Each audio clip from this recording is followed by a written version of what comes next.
fascinating event today on South Asian women and sports and the conversation around where are they? I mean, I feel like I'm already answering that question in the sense that when I put this panel together, I had no intention of making it female only and South Asian only, but already I have managed to find 6 wonderful women across a variety of sports, working either in sports development through to actually being in sports. We've got a professional sky jumper, diver in there.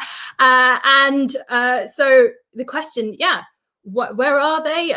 It'll be interesting to see and hear from these wonderful women what their views are and what their comments are, what initiatives are already taking place and what else can be done. But also, what are the barriers that are quite specific or maybe not so specific to the South Asian female community.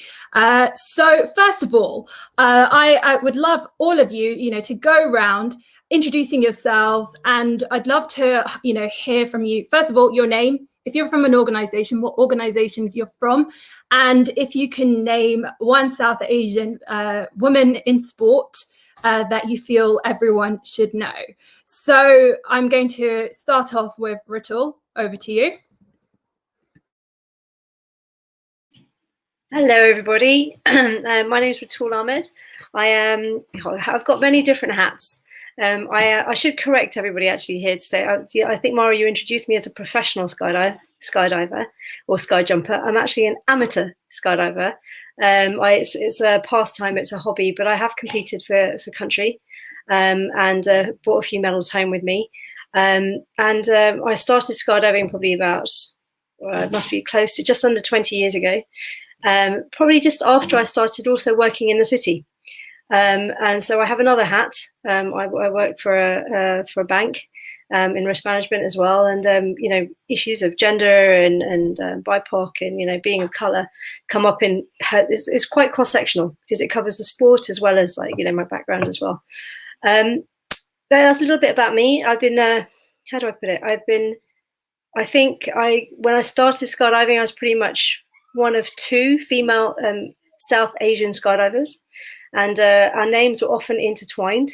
But if somebody couldn't remember one person's name, it was Geeta, they'd always go, call me Geeta. And I'd be like, no, actually, there are 2 of us. It can't be that hard, can it, to remember both of our names if there are only 2 of us in the sport. I think trying to get, the question of, trying to get more women, but also trying to get more women of color in the sport is a big question that we're all looking at. And I sit on the British Skydiving. I'm a technical excellence advisor as well. So I sit there and try and figure out how we can get more women into the sport, but also more women of color into the sport as well. I'm trying to think of a woman in sport that I can think of, and I've just gone completely blank. So you're going to have to come back to me on that one, Mara. And I hope that's enough as an introduction for now. So I'll hand over if that's okay. Yeah, no, that's brilliant. So over to you, Jasneet. Thank you. Well, I'm Jasneet Kaur. I work for the organisation Sporting Equals. My kind of relation to sport is very much my job in itself, in the sense that Sporting Equals is a charity that is working towards delivering racial equality within the UK sport and physical activity sector.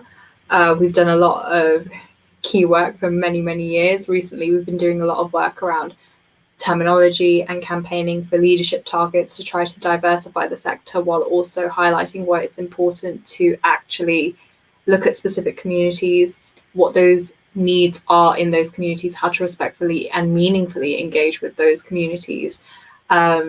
We also advocate a lot about intersectionalities, so very excited to be here today and get into some very interesting conversation, which I'm sure will apply to the framework of intersectionality. I guess in response to your question, Mara, about one South Asian sports star that I think should be known about, I guess I would have to stay true to my Indian heritage and go for a cricketer. So that would be Isa Guha, who has played for England's team and she's won a World Cup. So, go girl, I guess. But yeah, that's kind of my introduction. Yeah, brilliant. Yeah, I knew when I asked, when I asked you to, come on board, that, you would have a lot of interesting comments, and also that intersectional view. So yeah, I'm looking forward to hearing the rest of your opinions throughout this conversation. Over to you, Sabiha. I knew I'd forget the mic. But I'm Sabiha Mia, or Sab, and I'm the project manager for Tower Hamlets for Cycle Sisters. And we very much focus on enabling Muslim women or women of colour who wouldn't necessarily get on bicycles, encourage them and support them to get on bicycles through providing weekly led rides for them all that are culturally sensitive, but also creating role models within the community that women can look to and ask for advice. And things like that. I also have multiple hats. So I've been working generally with women in the community in Tower Hamlets for almost 20 years. So I've done loads around sports provision and just exercise provision and engagement, and dealing with the barriers that that women generally face. So a South Asian, this was a funny discussion when I had it with Mara, but I couldn't think of anybody. And my only experience of it was a Shah Rukh Khan movie where he coaches the Indian hockey team, the Indian women's hockey team, which is obviously based off a true story, but that was my example. And you know what was actually quite funny, because when we did have this conversation, I think when you said, you had got that experience, your idea had been from a film that you had watched. I had actually thought it was going to be another film. There's a Bollywood film about the rise of a Olympic female weightlifter, and the Fogart sisters. So I thought it was going to be those sisters that you were going to mention. So when you said this, I was like, oh, I didn't even think about that. But I think, that in itself is a whole conversation, how we're exposed to female athletes in the media, in the mainstream media, whether that's through Bollywood or Hollywood or in general culture. And I think what you're going to say, what you have to say around cultural specific areas and the barriers that women may face because of those, I think it's going to be fascinating to hear your views on that. Toral, over to you. Hello. I actually come from a more public health background. I'm a nutritional scientist and functional medicine practitioner, but I do a lot of work in health equity and equality and diversity, particularly for Black, Asian, ethnic minorities. And part of what I'm really passionate about is how do we bring equity to the whole public health space? But that includes kind of the healthcare that we actually have, access to outdoor space, access to sports activities, all of those things. And one of the things that came up this week, which poor Mara gets a lot of messages from me every time I see something that annoys me, was that, Swim England are promoting swimming, but they don't seem to have as much diversity in their group of ambassadors. So that was a question. And Mara and I started to realize that there's a real lack of swimming coaches, and I'm a very passionate swimmer. So I was like, okay, something to think about. And actually, one of the things that's been talked about in the news quite a lot, because in the UK, if you're in the UK, we've had a heat wave, is that people of color, particularly Asians and Black people, don't know how to swim. And for me, it's not just a sport, it's a life skill. And if we don't provide equity, that sadly people can die. And I know a few people have died this week, unfortunately. But when you come back to the sports, I had to really think, because I had to actually do some research, because I couldn't think of someone. I'm Gujarati, and we are not known for our sporting prowess at all. So I was like, right, I'm going to find some Gujarati. So I had to head over the pond to the US, and I found someone called Ami Parak, who's a US figure skater. And I just thought, wow, I don't even know any Gujarati or even Indian people that figure skate. So that is one amazing thing. Look her up. She's really stunning on the ice. Had to watch some videos. So that's my person.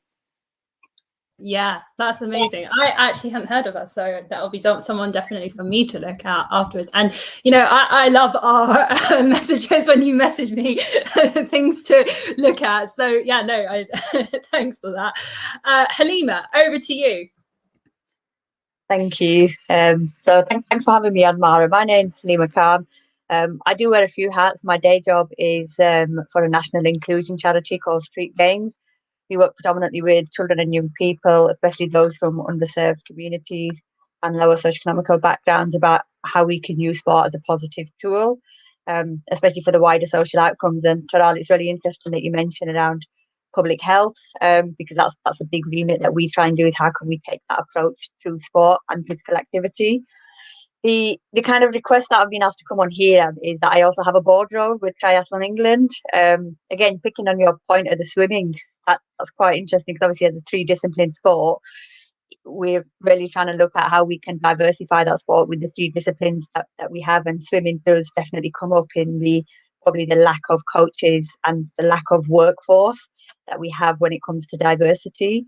So that, like I said, that's kind of why I'm on here as well, hopefully give a bit more of a board perspective. My background, I've been involved in sport development for about 16 years now. I started off as a coach myself, and then just kind of worked up the ranks going into sports development, administration, and in my current obviously role as an area director for Street Games. It's really interesting when you kind of said about naming a role model, a South Asian woman, and everyone's kind of gone for high-end athletes, or they've quoted Bollywood movies. So on that theme, if anyone hasn't watched Lagan, that's quite a good movie as well. And I know that's about men, but actually it's a really good movie about sport, and it's the sport that I love as well. So I'm a cricketer. Just you mentioned about Ishan, I think she's a brilliant role model. But actually, probably without trying to sound too cliche here, I think for me, there are multiple role models, especially when it comes to South Asian women. The question that you obviously posed on here is, the South Asian women, where are they? There are so many. If we go out and we look for them, there are plentiful. And actually, I think the role models are them that are coaches, them that are working in administration roles, them that are working in senior leadership roles behind the scenes as well. Because everywhere they are promoting and developing and changing that dial one step further on South Asian women in sport. Yeah, thanks for that, Halima. I'm loving, I think there seems to be a clear message as well, just from, the theme so far as well, that Bollywood seems to, and Hollywood needs to do more films on, female athletes. And one thing, and for me, my athlete that I would choose is Hima Das. She's an Indian athlete, a runner, and go read her up. She is so interesting, her background and how she has risen to elite level. So anyway, over to our first question. Now I'm going to throw it out there. Is it a case that South Asian women and girls, they're just not interested in sports? They're more into quote unquote girly things. They're more into going to the shisha bar, going to Selfridges and spending all the money, and then buying the heels and makeup. Is it a case of that? Who wants to answer that first? Go for it, Jasneet.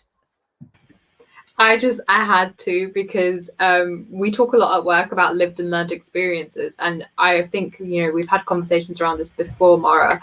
And for me personally, I think it's not a case of the individual girls and their interests. It's about so much more in terms of the influences and the context in which they're growing up in, as well as role models, as we've just discussed. So for me personally, when I was younger, I was the biggest tomboy. I had a BMX bike that I would go out and ride every day in my garden. I used to have scraped knees and fight with my granddad because I didn't want to put TCP on my knees, because I was hardcore 6-year-old. And I loved playing cricket with my uncles and my cousins, and I just loved being outside and doing tennis and badminton, and even in October I'd be like to my mom, can I get the paddling pool out? It's kind of sunny, and I had all of these interests. But come the point of around 9 or 10, my mum had my younger sister, and I remember very clearly one of my aunties came up to me and said, okay, your playing days are finished now. You need to come and help in the kitchen and make tea. Your mum has just had a baby. You need to support. You need to do this. And I can honestly say, hand on heart, after that day, not only did I no longer play, but I no longer kind of engaged in sports within the family context. Whereas before it was completely acceptable for me to go outside and join in on a cricket match, or say irritate one of my uncles and be like, come play badminton with me. And then all of a sudden it was socially unacceptable. And then certainly when I went through puberty, that kind of unacceptability increased and it became more uncomfortable. Like, say if there was a big trampoline in someone's garden and they were like, come on, Jazz, come for a bounce. I'm like, I'm really not going to come for a bounce in my dress at a family event. Like, that's very uncomfortable for me from a cultural perspective. But I also feel like it wasn't just a family context. In school environments, I wasn't really being motivated to engage in physical activity. Like, I remember very, very clearly, we had to take PE for a GCSE. And funnily enough, they kind of looked at us, and the majority of the white British girls in my year were pushed towards doing a physical PE GCSE, whereas the Asians were pushed towards doing a BTEC theory, which I was one of them. And I was kind of hurt because I quite wanted to go and do the actual GCSE PE, but they were like, no, you know, you'd academically perform better by doing the BTEC. And it's I think it has a lot to do with the influences and the role models and the context in which you grow up, because my story can't possibly be every South Asian girl's story, because as Halima rightfully pointed out, there are a lot of people engaging in the sports sector. So I think it speaks to how motivated and dedicated you are and how much access you have to spaces where you can feel happy to engage and feel included, if that makes sense. Yeah, and I think, you know, your story just there, I think probably resonates with a lot of people. I'd love to know, you know, for the audience, if for any of you who are listening, if that relates, you know, please comment in the chat box. And, you know, I think that, you know, it does resonate with a lot of women and girls, because it tends to be that, okay, you know, for example, when the football is on, it's always like, okay, the men will go and sit in a different room and watch it, and the women will go in a different room and cook and talk about make tea. Yes, and it's just like, and already you've got that separation in there from the home life. Now, Sabiha, you are nodding your head a lot. Do you have anything else to share? Oh, no, that story just resonated with me so much. So, like, exactly the same. But luckily, I went to, like, an inner city girls' school, and I think they really understood that South Asian girls aren't really encouraged to do sports. And luckily, we had a female-only environment with female teachers. So we were... And it was sad, really, actually, thinking back to it now, because some of us really, really did excel. So we played a lot of netball, cricket. I think it was just across the board, all the sports that we played. And then when it came, and I did have this thing with my parents where after a certain age, they were like, oh, it's not, you know, now it's time to just focus on study. And it was really, really about academia more than anything else. And I think at one stage, I really enjoyed things like drama as well. And the teachers were like, right, you really have to do this qualification in drama. And I was like, oh no, I'm going to do English, math, triple science, geography, history, like literally across the board, because my aim was to get into university with something extremely academic. But on the flip side of that, sort of working in the community now, where, you know, the role models just don't exist, like you were saying. And there is this cultural expectation where it's considered the norm that women don't do certain sports or don't participate. And that's something that we at Cycle Sisters, we're trying to break. It's like, you know, this stereotype isn't actually real. And how do we overcome it? And how do we create role models to be able to overcome it and provide a safe space? And similarly, when I'm running my women's project in Tower Hamlets, it's all about providing that social space that's safe for women to feel like they can engage in whatever sport it is. It might be badminton, it might be Zumba, but, you know, the will is there. The will is definitely there. And, you know, it's all ages. It's not just young women, it's women in their 60s. Can I just jump in there, Mara, because Sab, you just took the words out of my mouth about when I read that kind of first question, Mara, we had a chat about it yesterday. I was like, actually, what's girly? Have we kind of stereotyped here and said, and where does that perception come from? At what age that things start to become girls and boys, and we start to gender stereotype? And it's a bit same, you know, people will say boys wear blue, girls wear pink, but actually I think as a society, have we moved a bit away from that? And we need to bring our culture and the environments that we surround ourselves with on that journey of, it's not how it used to be kind of 15, 20 years ago. Like, society has changed, and it's for us as those role models that are out there, and then people who are in administration roles, or even as coaches. And as you said, Sab, some of the work that you're doing is to, in one sense, to kind of change that stereotype and to change where does that bias come from. Because actually I do everything that you just said there, Mara. I do the sports side, but I'm also sometimes off buying the high heels, and I'm doing kind of all the other stuff that you said that people might see as girly. But actually, I think what we have to probably move across from is take it that step deeper. And it's not about being too girly or boyish or tomboyish, as Jasmine said. Actually, it's just about normalizing that taking part in sport is fine for girls, boys, men, women, those that are binary and non-binary as well, gender, to say that sport is for everyone, and it's not about that you have to fit a certain stereotype to be able to do something. It's challenging that narrative, isn't it, really, and changing it in a way that's acceptable. I wanted to just jump in and add to that. I resonate, just to be really quick here, but to resonate with a few points. It's like, growing up culturally, it was very much academic related for me. It was very much, why would you do sports? It's all about your grades. But funny enough, moving into skydiving, it kind of changed the perception of how women are viewed in the sport, but also women of color. Because historically, I was actually a very bad skydiving student. I was actually, going through the sport when I started out doing my accelerated freefall courses, they called then, doing the jumps with instructors. I was so bad that I suffered discrimination mainly from being female, not from being of color. And I think the sport itself isn't discriminatory against color or gender. It really was just because I was rubbish at what I was doing. So I didn't feel any kind of, how do you say it? I didn't feel that because I was Asian, it was, I was separated out or treated any differently or discriminated against. And I think that having that attitude to say, okay, well, I'm just trying to get better at a sport. I'm just trying to, be challenged in this and to get better. And I want to perform and I want to compete for country. And, it was just the fact that I started out and it was hard work, right?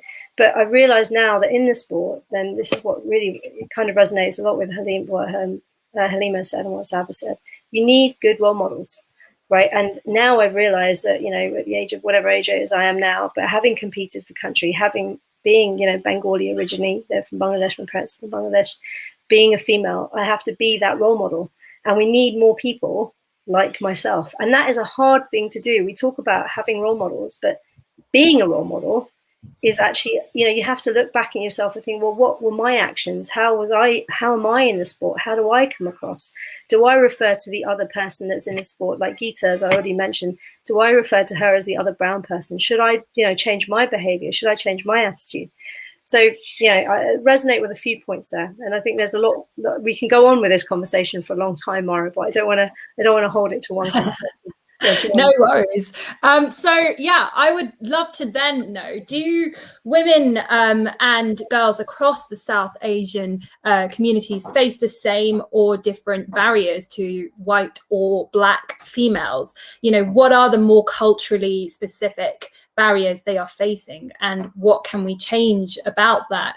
Sabiha, you've already talked about the importance of culturally specific areas. Say, a lot of you have mentioned about safe spaces as well, and there's been a few comments about PE at school, and I think to touch on that, I think if anyone resonates with this, I think when I was at school, I played netball a lot, but we had to wear the skirt, and growing up, being the only brown girl in a female only white girls school, I was very, very conscious of my body hair and my my legs got the hair grew quicker and darker than my friends. And I remember when I first got my eyebrows done and my legs waxed, I was really, really embarrassed about it. And I just thought, I have already got an excuse if someone mentions anything to me when I go into school.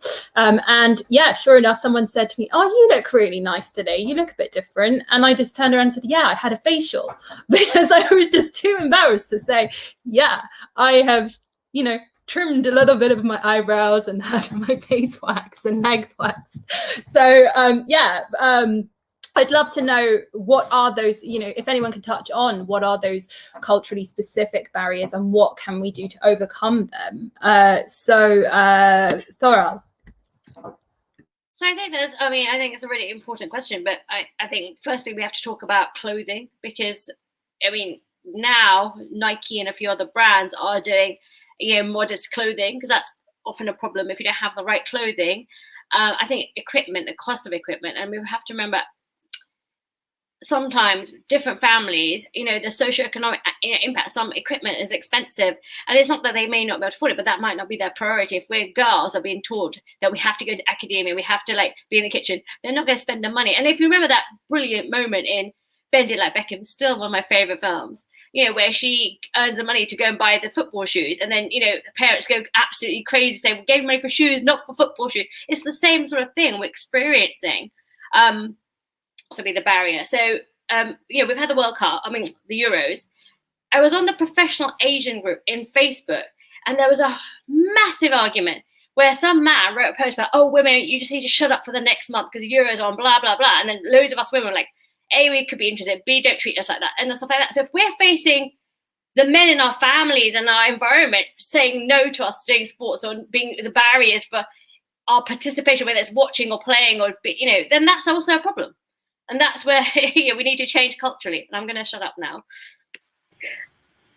Does anybody here have children? Right, I'm just curious to go on to that. It's like, Sab's nodding her head, so we can come back to you on this one, Sab. It's like, it's also like we talk about how we're treated. Dora, picking up from where you are, like, you know, how we're treated within our families. How do we like, you know, change that? How do we like, you know, go about breaking down those differences? And then I look at how I'm raising. I've got a 13-month-old boy.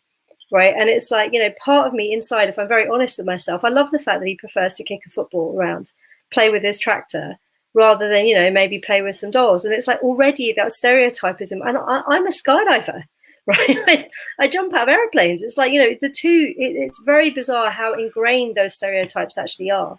So, you know, you were talking, Mara, originally about what the differences are between different people from different communities. Of different colours. Like, I mean, I went to school with a lot of, you know, I had a large black community in the inner city London school that I went to.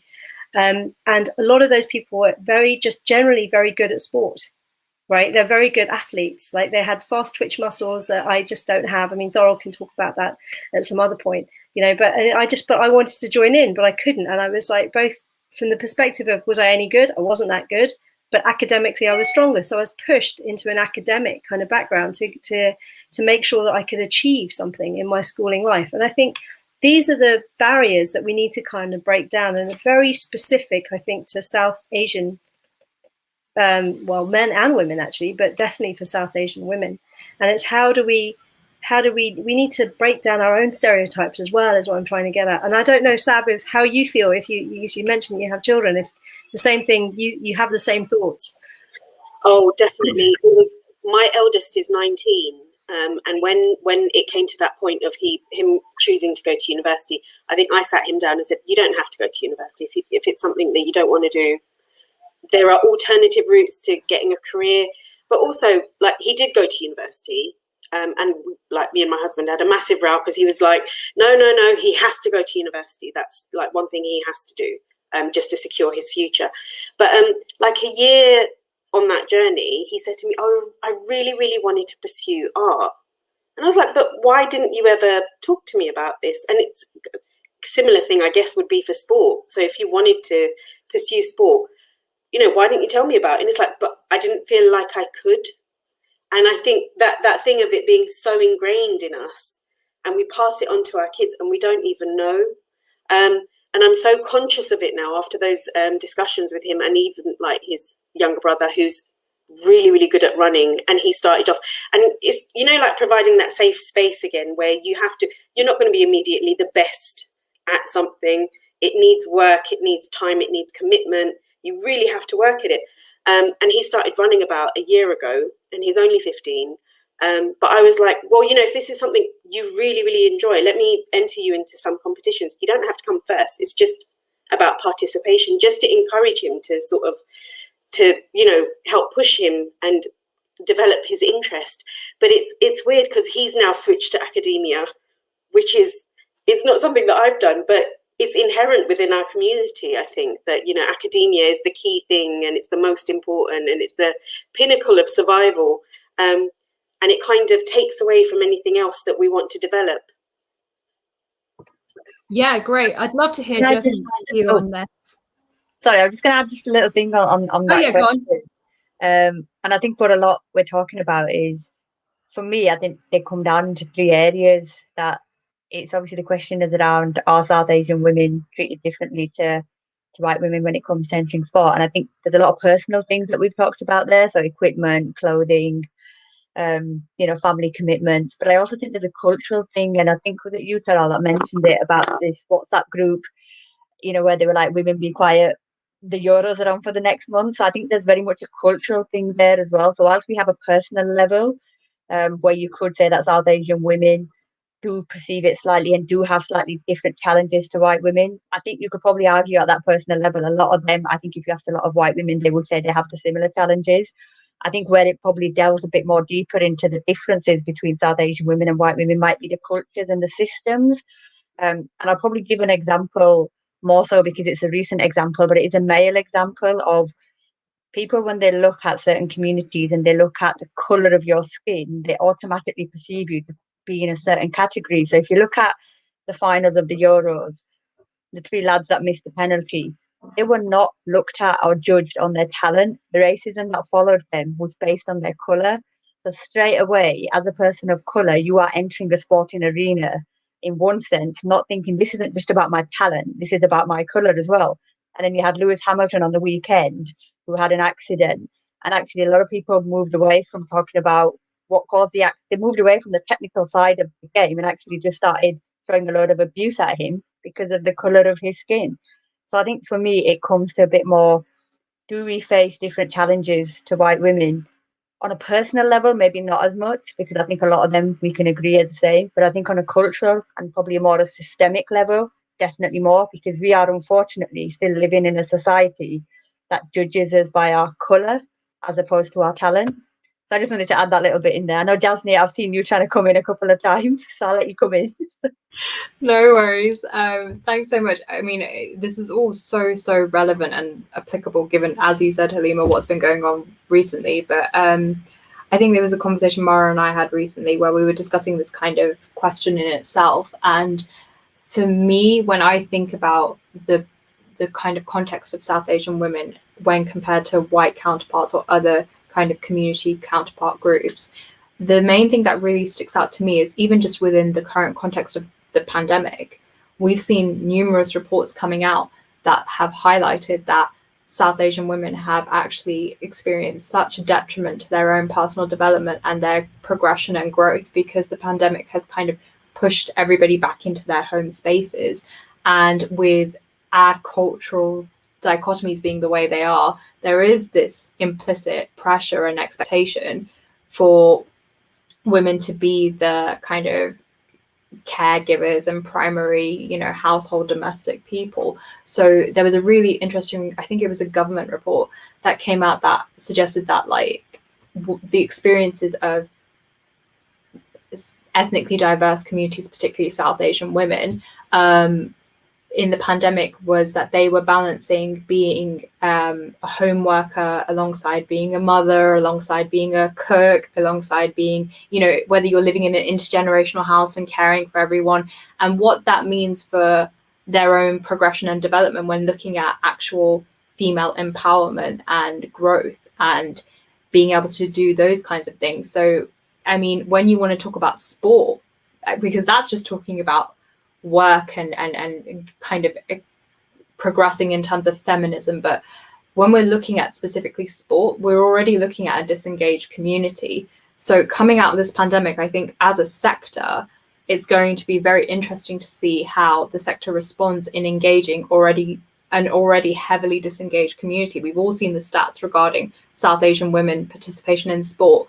Now, given that we've all been inside of our houses, we don't know the experiences within those houses, whether they were positive, negative, what people had to kind of go through, if they had access to green and blue spaces, as you know, Mara, you and Laurel, you've mentioned, in this heat wave, are they even able to get out?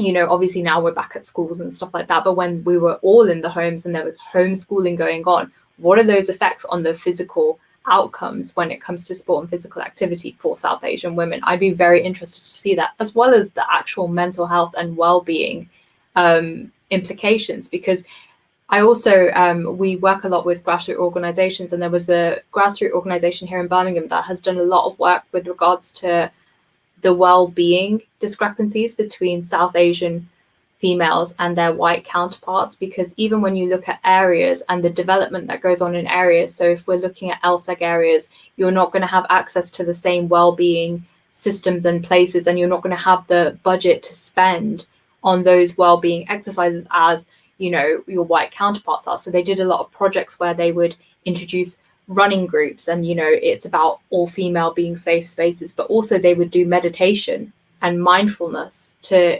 interact with well-being plus physical activity to increase mental health benefits. And you know, it was really great hearing the stories of how, you know, at first people were really apprehensive, they weren't sure if they wanted to come to the running club, then they were going to the running club and they were leading and they were running at the front of the running club and they were like leading sessions. And you know, a lot of these grassroots organizations, they're entrenched in the community, so they understand community needs far better than most.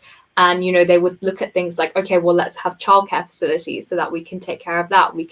They really look at the intersectionality of a woman, the complexity of what that means, what they probably need to be relieved to be able to actually efficiently engage in sport and physical activity. And I think there's a lot to be learned from how grassroots organizations so effectively engage the community versus how we do as a sector. Yeah, that's great. I'd love to hear, Toral, from you, the public health perspective of that. So again, kind of referring to what Jasneet is saying, and like all the reports show that, and I have got to group people together, and that's Black, Asian, ethnic minorities, because we haven't got the split out data from that, but they've had way less access to blue and green nature and space throughout the lockdown, and less access to all sorts of kind of public exercise facilities. And that might be because of the things that are going on in the home, might be the intergeneration, it might also be because a lot of people are frontline workers in whatever format too, because we do have a higher proportion of those people.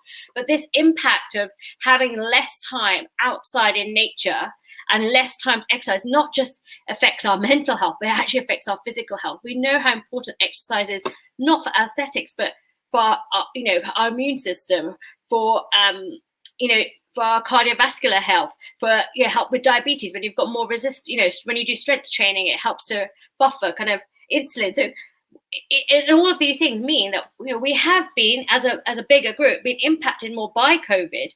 So it's not just exercise as a sport for fun. It's also just because if we can help people, and I know Boris Johnson kind of has thrown up saying, oh, everyone needs to exercise more and blah, blah, blah, to combat obesity. But it's not even that. There's so many other benefits which are nothing to do with obesity and nothing to do with aesthetics. So I think we have to remember how important it is for our overall health. And that means also having the facilities and, you know, looking at these grassroots, looking at governmental organizations. And I love that fact that there's so many people in public health doing this, because if we don't do this, it's our actual health, and essentially it means more of us die, to put it bluntly. Yeah.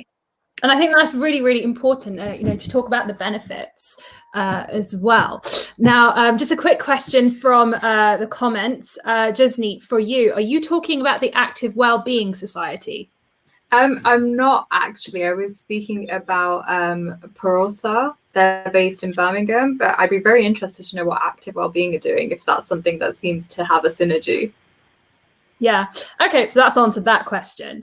Okay. So, you know, when it comes to initiatives with working with South Asian women and girls, Do you think, what are your views on women's only spaces? Often there can be an argument that actually, hey, women's only spaces, you're actually segregating a community rather than engaging them into a community.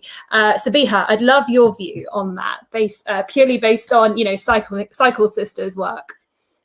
So I think having a separate space is fundamental and key to that development.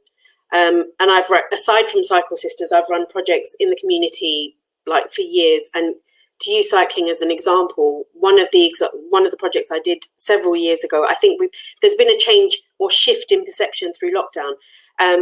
But local Bangladeshi women wanted to try cycling, but one of the key things was it's not the done thing. We as women in this community, we can't be seen to be riding around. So what I did was work with a local school who had a completely closed off playground, and we used it at a time when the kids weren't going to be out. And the impact that had was phenomenal, because they gained that confidence. And it was them that said, actually, do you know what? I want to go and cycle out on the streets now. And I was like, oh, so what happened to this whole thing of we don't want the community to see us? And they're like, yeah, but the playground's not big enough. So unless we didn't have that playground first to develop that confidence and let them engage and allow them to experience how cycling could benefit them, they wouldn't have taken that decision to say, well, actually, yeah, I want to go out on the street and I want to see where I can get to on a bicycle. So it's fundamental. And with across all the other projects that I've run, again, it's key, because how do you find out that you're good at something unless you have a safe space? How do you know? Can I just step in there, Sab, just to on that sport, what you're talking about, like safe spaces, or we're talking about whether it should be women only and things like that. I mean, we've had this conversation in skydiving for a long time. We have women female only categories in certain aspects of the sport, trying to separate out whether we're lighter, not as muscular, can't hold onto the doors to jump off the airplanes, to exit out of an aircraft. It's very interesting conversation. It's been going on for some time. But I think some of us, and I've competed in open teams, and I've also competed in women-only teams as well. And there are advantages to both and there are disadvantages everywhere. But the interesting point is that we don't have safe spaces, for example. A lot of women can't come into the sport. So if you look at it from a religious perspective, if you wanted to do a tandem skydive, you need a female tandem instructor. If you want your rig to be packed by somebody else, you need a female rigger. If you want to be involved in the sport. So, we need these safe spaces for every sport, the whole way through the chain. So I just wanted to add that as an example, really. Yeah, and Thorol, I'd love your opinion on, based on that, what has been your experience with sports? So going back to triathlon, Halima, I did triathlon from like 2007, 2011. Now I'm retired, but not very well, but I enjoyed it. But when I did go for a cycling camp, because to improve my cycling, and it was one of the most racist spaces I've ever been into. But it was more, I mean, the women were bad, but the men were particularly bad. So maybe if I'd been to a women's only, whether even if it was a mixed, ethnicity, it might have been. But it literally put me off. And actually, that plus an accident with a lorry has, put me off cycling. And now, Saba, I'm thinking, I live over the bridge from you. I'm going to have to come do some of the things. But like these things put people off, and they don't want to, because not only do you have to then work at your physical sport, but you have to like use a lot of energy up in facing the race or trying to ignore it. And then going back to triathlon, when I was doing this, which is obviously a while ago, it wasn't inclusive. And the amount of times I was othered or people have said stuff, because it has changed a bit, and I will absolutely say that. But back in 2007, 8, like it was such a white sport, and there was male heavy anyway. So just being in that space took so much energy. And I was sad that I was actually going through cancer treatment at the time, and I still did it. But I really think unless I had such a sporty mother, I don't know if I would have done it. I had the role model at home. My mom made me just keep going. But if you have that, and you have to face racism, and you have to face othering, why would you do it? Why would you? Yeah, and I don't mind kind of coming in there. And I suppose I'm sorry to hear that you had that experience actually for an organisation that I sit on the board for. But obviously it was well before my time, and like you said, things are changing. But it's not right actually, and that feeling of feeling othered is not a nice place to be. And actually it puts you off that sport, but then it also, through your conversations with others, you probably won't be advocating for that sport. And I think one of the things we have to look at there, as whether it's triathlon or whether it's another sport, is when we're creating gendered only environments, it's not just about that safeness that you mentioned, Sab, and actually providing women with a bit of confidence. The other thing that you don't want as well is you don't want to be in an environment, a bit like what Ratol said there, is going up against somebody who's probably a lot stronger than you, who probably looks a lot fitter than you, especially if it's your first or your novice experience to that sport.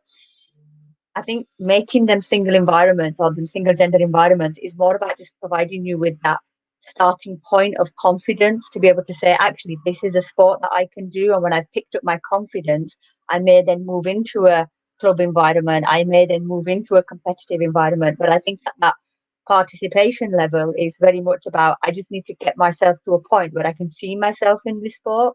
And I think that's where the challenge happens, is if we can't see many of us in the sport that we want to engage with, it puts us off from the start.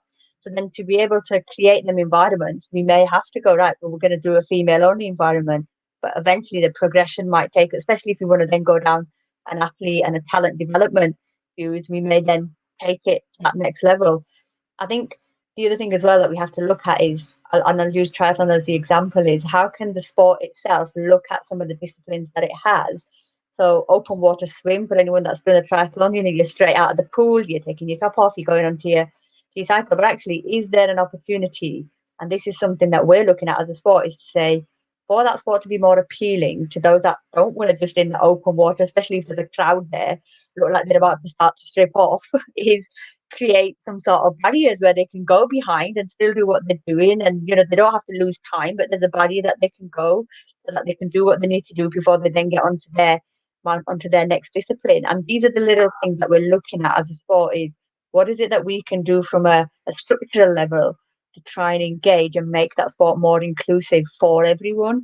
And the other thing, obviously, from a triathlon point of view, is we're very much looking at like our Go Try, which is that entry level sport. And I don't know if Mara, you're nodding your head, so you're clearly aware of that. But actually, it's getting people into the sport through an entry level phase, and not putting them off by thinking, oh, you think triathlon, you look at the Brownlee brothers, you look at the elites of the sport and you think, well, that's never going to be me, so I'm not even going to try. Actually, we're working with organizations when it comes to that entry level of that sport to understand how can we just engage to a participation level. Yeah, and I think those are really, really important points. And this, I think, whether it's triathlon or the, everyday gym goer, things like how I think the little things also matter as well. So, for example, a gym space that is located in a diverse area, how are they engaging with the people, the communities in their area? For example, let's say, give an example of a gym in example of a generic gym in Tower Hamlets, which is a very diverse area. There's a lot of Bangladeshis in there, for example. With knowing that fully well, are they engaging with them, for example, by holding events that commemorate those cultural or religious events, like Eid, for example, or if there are Hindus in that area, Diwali. And then when you are hosting events as a gym, for example, are you, in creating, being inclusive in terms of, the food that you have there? Is it halal or vegetarian? Is that non-alcoholic options? And when I say non-alcoholic options, if you're spending hundreds or thousands of pounds on, your cocktails and your champagne and your wines, and you're only spending £20 on Coca-Cola and orange juice, that's not enough. If someone who doesn't drink alcohol, so I don't drink alcohol, for example, and if I go to an event and I see that orange juice is there, but high-end champagne is there, I don't feel like the effort has been put there. And so, these little touches they seem so small, but like Tesco says, every little counts, and people will recognize those. And clothing as well, this goes back to diversity in the workforce, and Ratol and Halima have kind of touched on this as well. If there is diversity in the workforce, in the design and the creative teams in the companies, they will help reflect that in the clothing that has been made. A lot of you have spoken about clothing. I was sent a t-shirt from a brand that I'm an ambassador for, and it was a lovely sleeveless top. It was great for the summer, but for people who wear who only wear long sleeves in the heat, that's not suitable for them. And for predominantly a white team, I don't think that they would have considered that. Is thinking about long sleeves, the color of that as well, making sure that it's light colors for summer, because obviously we know that dark colors aren't really meant to be worn when it's warm. And then also thinking about little things like, someone who wants to be covered for modest and religious reasons, holes or vents in the top, that's not going to be suitable for them. So thinking about those little things as well. So, this brings me on to my other question. While there's lots of initiatives and activation work around South Asians, women and girls, particularly among the lower socioeconomic communities, do you think that the middle class Asians are being forgotten or left behind? And the reason why I ask that is because there are so many lawyers, doctors, engineers who are South Asian, who are in a good salary. And why are they not if that is the case, why isn't that being reflected in sports? Has anyone got any views on that? Yeah, go on, Jasneet. I guess I'm just a sad case. Again, personal experience. When I was younger and I was, exploring what you can do in your free time, my mum was very good in the sense that she would make us go swimming, and she tried to force me to go to gymnastics, which I relentlessly quit and then re-engaged multiple times because I just did not enjoy it, and I hated being in a leotard, and that was not my jam. But she was like, no, it's so good, and I'd be like, no, I don't want to. So we had that back and forth, but I was more interested. I think it was Sab who mentioned earlier that she had a keen interest for drama. That was also, I was quite akin to that kind of side of things. So I really enjoyed the cultural arts. So I was like, can I do ballet? Can I do dance? I really want to do these things. And she'd be like, let's look at it next year. Let's like think about it next year. And very recently I actually asked my mum, I was like, why did you always kind of like put me off and not let me do that? Like, was it because, and she was like, well, one, you quit things a lot. And I didn't know that I really wanted to spend more money on you to quit and join and quit and join and quit and join, because I was commitment phobic from a very young age. But also she said that you wanted to do things like ballet, like, the girls in your school all went to this ballet club that was, in the, where we live, in like a clock tower, and it was very, how to do. And she was just like, you went to school in a predominantly white area, and I was, I think, 4 years old when kids started the othering and the kind of racist teasing, because I was the only brown face in that space. And I would have to deal with, being likened to fecal matter and all of that from a very young age. So my mum was like, seeing how things were at school, I didn't really feel comfortable sending you to ballet, where you probably would have been subjected to more of that. And she was like, you were such a confident and happy child. I was just trying to safeguard and protect you the best way that I knew how as a mother. But also, yeah, I feel bad that I couldn't indulge those whims of yours, or you explored that. She's like, I mean, I don't think you would have been joining the Royal Ballet by any means, but, you could have had a good go at it. And I'm like, yeah, it's kind of disappointing that that's the kind of steps that sometimes our parents have to take, or our environment, and we have to assess things as so. So I think it's very interesting to look at the nuances of how, depending on, the economic factors and climates, you may have access to the better things or the more kind of expensive things or the welfare things, but do you actually still get to access them as a result of your gender and your cultural background and your ethnicity? That is a very interesting question. And from my experience, yes and no, because I could do the gymnastics, I could do the swimming, but ballet remained an unfulfilled dream for me. Yeah, Ratol, I would love your opinion, and Halima as well. So Yeah. Ratol first. I think it's a very interesting, idea. It's like and also I think we need to define what middle class is, right? Growing up to a certain extent, I mean, me and Thorol, we went to the same school later on in the, when we were 16 plus, but before that, I went to a We pretty went to the same school before. I've been to twice. We've been to two of the same school. But I went to like an inner city London school, right? Okay, so it was pretty much like, I wouldn't say I was middle class, but looking at when I started out and I'm going to take skydiving as an example because that's the sport I do now. I started out skydiving when I was probably 28, right? Yeah, I think I was about 28. So I started out quite late. And I obviously I was financially I was able to do it. I could overcome some of the hurdles in doing that sport. But obviously, from an age perspective, I was behind some others that would be a little bit younger, could get there a bit further. And I think that even though I started late, the cultural issues when I spoke to family, when I speak to others about it, were always still there. Those hurdles remain, right? Whether you have money or you don't have money, or you're able to buy a parachute, or you're able to buy something else instead of sports rig, whatever that might actually be. I think culturally, whether you come from whatever background you come from, as in whatever socioeconomic background you come from, those hurdles are still there. I think, as Jasneet's just pointed out, right?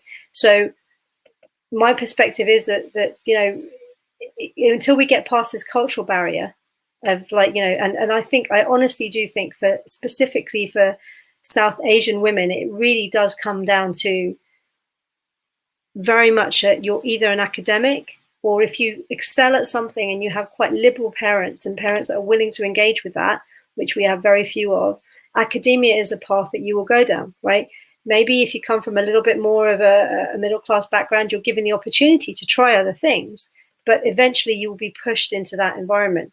And I think that when I came into my sport that I do now a lot later in life, I had the ability to have formulated my opinions and say, actually, no, I really want to do this. So it's a slightly different environment, but financially I was able to pursue it.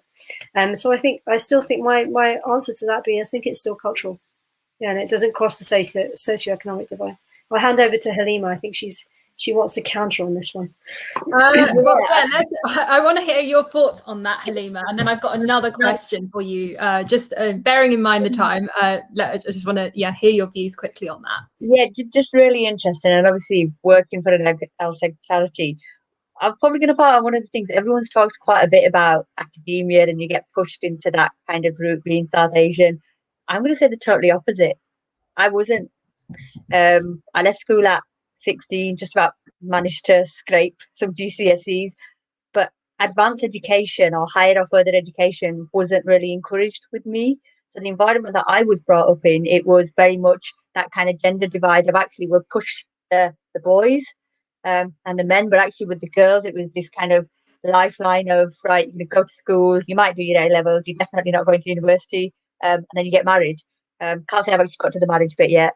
So for me, it's a totally different, just kind of listening to everybody in here talking about that academic side of things, it's totally different. So therefore, maybe what I'm about to say is my lived experience of being something totally different, in that I talked a bit about the correlation between, we don't talk about maybe middle class women when it comes to engaging them in sport, because do people actually see middle class women from Black and Asian and ethnic backgrounds?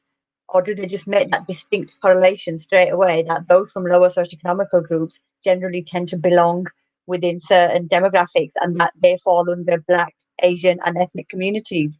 So therefore, on some subconscious level, our minds, and not just ours, but those maybe of our white counterparts, never actually see middle class women or men or even, ethnic communities as those that want to enter into sport, because like what, they exist at that level. You get middle class, Black, Asian, ethnic communities, because straight away the data is telling us actually, if you're from a Black, Asian, and ethnic community or a diverse community, you generally fall into an LSEG category. So I think that mindset has to change a little bit. So yeah, sorry, I probably went a bit contradictory to what everybody else has said here, but it's just, again, something different from my lived experience. I think no, and I think, you know, your lived in experience is just as recognizable, and it's a lived in experience, and that's one that is just as valid as everyone else's. So someone in the comments has said that I'm surprised that the subject of being feminine and attractive didn't come up as a reason not to take up any sport. So yeah, I think that is interesting. You definitely I mean, just to add on that, that definitely is one. You know, there is the view, particularly, you know, that with colorism coming into the conversation as well, that, you know, a lot of women will be told, or girls will be told, that you know, don't go out in the sun for too long because you'll get darker, and, you know, getting darker is a negative, can be seen as a negative within some South Asian communities, and that can also, you know, be a barrier. But then that in itself comes into the conversation, and you know, about clothing matters as well, because what is being produced out there, for example, that is long sleeved, that is you know, friendly for people who want to be wear modest clothing for whatever reason it may be. And then that brings into the conversation, what is the diversity of the workforce there. So bearing in mind the time, I would love all of you to just go round and, following from this conversation that we've had so far, you know, it can either be talking about one initiative that you are working on in your organization, or you think, you know, what is a proposed solution that you might have to encourage more South Asian women and girls to get into sports. So Halima. Oh, I knew you were going to come straight there. I'm mute ready. I think from a Triathlon England perspective, one of the things we're really delving more deeper into is some place-based pilots that we've got going on over the next few months. We're at the early stages of identifying where they will be placed. But the idea of a place-based pilot is very much from a governing body point of view. I don't think many governing bodies have done it, but it's taken an asset-based community modelling approach to a community. They're telling us how they want to engage with our sport, and we're supporting them. Not the other way around, where we're just landing a product onto them and saying, off you go and do that. So watch this space. I'd be happy to share some of that learning, but we're in the early stages of developing some pilots across the country with that. Yeah, love that. Ratol, over to you. I think nothing from an organisational perspective. I think really the only thing I can say, and gathering here, is that we just need to, I'm going to keep harping on about it, and I do this in my corporate life and in my sporting life. We just need more role models, and we all have to step forward and step up, and you know, make sure that, you know, it's not easy, right? It's not easy, like, you know, getting on your bike, Sab, as it may be with your girls going out for a bike ride. It's definitely not easy for me to look back and think, okay, I'm part of a community, but, you know, I might not fully understand what's going on in the Black community, but I want to bring people of colour into the sport. How do I do that? That means I need to stand up and say, these are the things that, you know, where I've been discriminated against. How can we get over it? Let's be transparent about it. But it's not easy to speak up and say stuff. And I think that I'm going to continue to you know, hit my drum. I'm going to continue to go, okay, look, I'm here, I'm a coach, I represent here, I do this, I do that in my sport, and continue to give back as much as I can. And I think we all just need to continue to do that. Okay, right. So we don't have enough time to go around everyone, but thank you everyone so much for taking part in this event. I would love to thank everyone, you know, all the women who have joined this panel. We have come up with so many interesting comments and views on, you know, what those barriers are and what initiatives are currently being placed, whether at sports development level through to grassroots level experiences as well. So if anyone has any questions or anything, please comment and, you know, share your views on this event on the South Asian Heritage Month Twitter page. So thanks very much for attending.